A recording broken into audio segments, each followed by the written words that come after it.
ఉండండి రా, అస్తమాను ఫోన్ ఫోన్ పోయి చదువుకోండి వెళ్ళండి.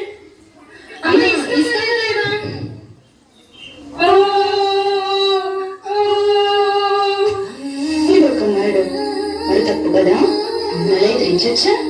అమ్మ చెప్పేది కూడా మీ మంచి కోసమే కదా. అమ్మ నాన్న దేవుడితో సమానం. మరి వెళ్ళాం సారీ చెప్పండి. అయినా సరే చక్కగా మన పొలాలు జరిగి